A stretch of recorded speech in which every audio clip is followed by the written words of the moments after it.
Chez Brooke, Hope tombe sur sa mère et Ridge Woodling. Il lui assure qu'elle ne l'interrompt pas.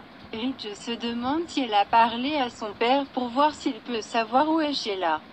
Hope rapporte que son père prétend qu'il n'a pas eu de nouvelles de Sheila depuis qu'elle s'est évadée de prison, et elle le croit. Ridge ne le croit pas et ne le fera jamais.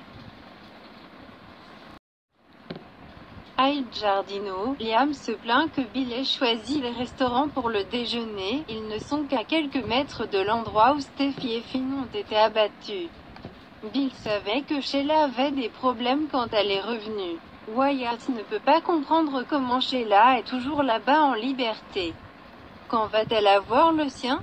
Liam veut qu'elle revienne derrière les barreaux et informe les hommes de Spencer que Ridge ne laisse rien au hasard et a embauché une sécurité supplémentaire pour ses proches. Brill respecte cela à contre-cœur. Au bureau de Taylor, Deacon la presse de parler de Sheila à sa guise. Elle lui rappelle que cela doit rester entre eux et il plaisante. Quel genre d'entraînement pensez-vous que je cours? Elle rit.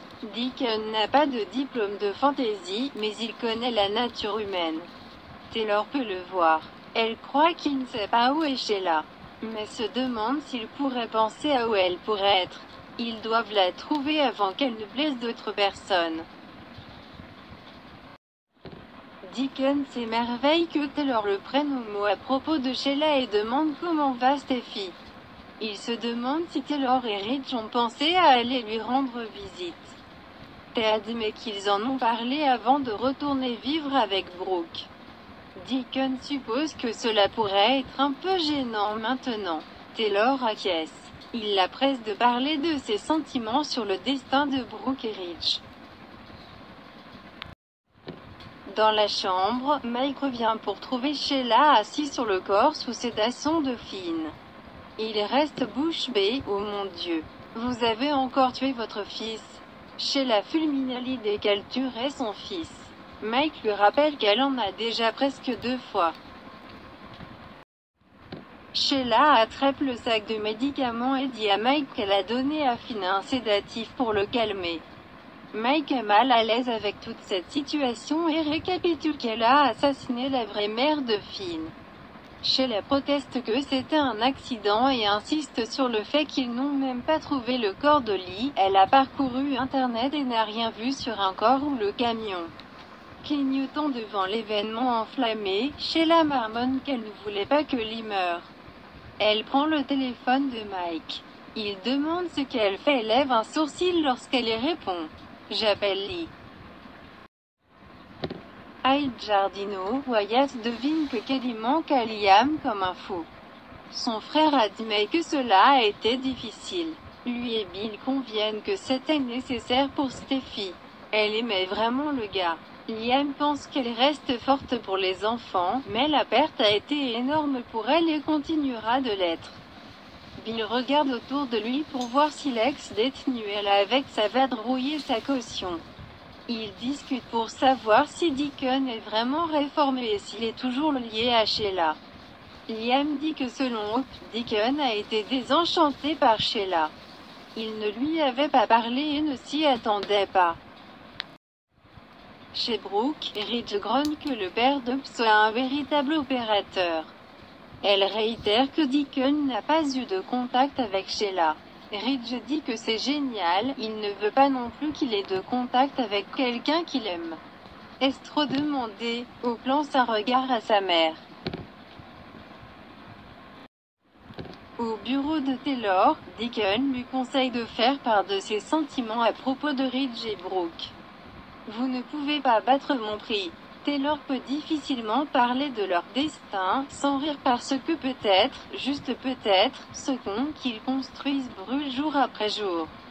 Parce que la femme qui prétend vouloir le sauver ne s'arrêtera pas jouer avec des allumettes. Deacon répond, boum. Dites-moi ce que vous ressentez vraiment, docteur. Taylor sourit. Dans la pièce, Finn commence à se réveiller et Mike veut savoir quel est le plan. Je t'ai fait sortir de prison, Sheila. Qu'est-ce que tu vas faire de Finn? Aïe Giardino, Liam veut juste que Sheila soit attrapée et enfermée pour que lorsque Steffi et les enfants rentrent à la maison, elle ne soit pas une menace pour eux. Elle devra commencer à reconstruire sa vie, aussi difficile que cela puisse être sans Finn.